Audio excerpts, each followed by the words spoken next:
అంటే ప్రభుత్వం మీ శాఖ నుంచి కావచ్చు మిగతా అనేక వెల్ఫేర్ స్కీమ్స్ని ప్రభుత్వం ప్రవేశపెట్టింది, అమలు చేస్తూ ఉంది. కోట్లాది రూపాయలు దాని మీద ఖర్చు పెడుతుంది. ఇది పులి మీద సవారీ కాదా?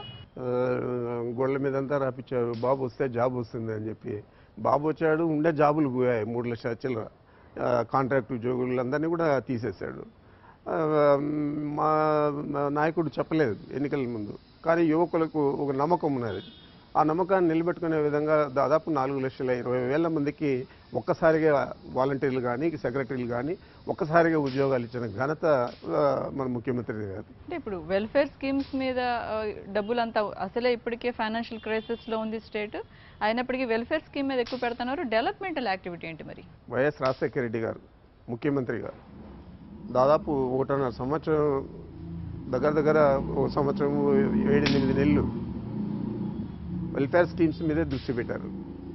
ఆ తర్వాతే ఆయన డెవలప్మెంటల్ యాక్టివిటీస్ మీద దృష్టి సారించారు. ఆ రోజు ఆయన చేసిన జలయజ్ఞం వల్లే ఈరోజు రాష్ట్రంలో అదనంగా దాదాపు 1 కోటి ఎకరాలకు సాగునీరు ఇవ్వగలిగాం కంబైన్ స్టేట్లు.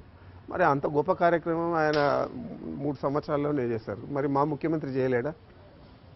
చేస్తాడు, తప్పకుండా చేస్తాడు. నిధుల కొరతని అధిగమించగలుగుతామని నమ్మకం మీకుంది. లోకల్ బాడీ ఎలక్షన్స్ అనేది చాలా వివాదాస్పదం అవుతుంది. ప్రభుత్వానికి ఇబ్బందికరంగా లేదా? మాకేమి ఇబ్బందికరంగా లేదు. వివాదాస్పదం చేస్తూ ఉండేది చంద్రబాబు నాయుడు.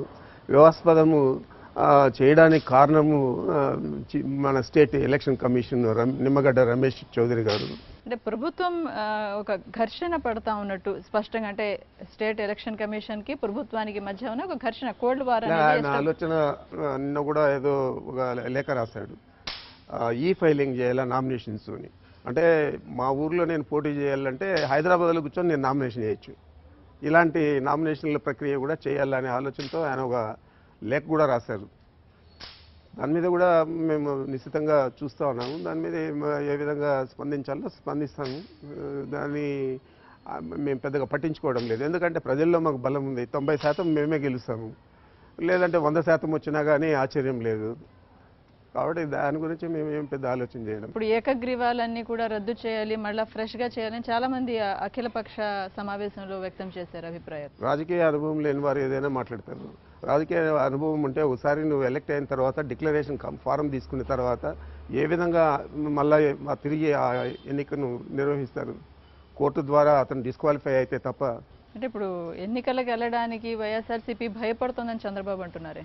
వాస్తవానికి నిజంగా జరిగి ఆయన అనుకున్నట్లు ఎన్నికలు రేపు పెట్టాల్సి వస్తే కూడా, ఏది ఎలక్షన్ కమిషన్ రమేష్ గారు అనుకున్నట్లు ఎలక్షన్ పెట్టాల్సి వస్తే కూడా చంద్రబాబే ఎవరినైనా పంపించి కోర్టులో స్టే తెచ్చుకుంటాడు ఎన్నికల్లో పోటీ చేయలేకుండా. సో అయితే ఎప్పుడు తెలియదు రాష్ట్ర ప్రజలకు. ఇట్లా అని మా సీఎం గారు అంటారు నాడు నేడు అని. మేము ఇట్లా అంటే అపరిచితుడు అని. ముందుకు కనపడే వ్యక్తిత్వం వేరే చంద్రబాబుది, వెనకాల కనపడే వ్యక్తిత్వం వేరే. ఆయన ముందు చెప్పే మాటలు వేరే, వెనకాల చేసే చేతలు వేరే. చంద్రబాబులో ఒక అపరిచితుడు ఉన్నారంటున్నారు. అవును, చెప్తా ఉన్నాను కదా, 100%.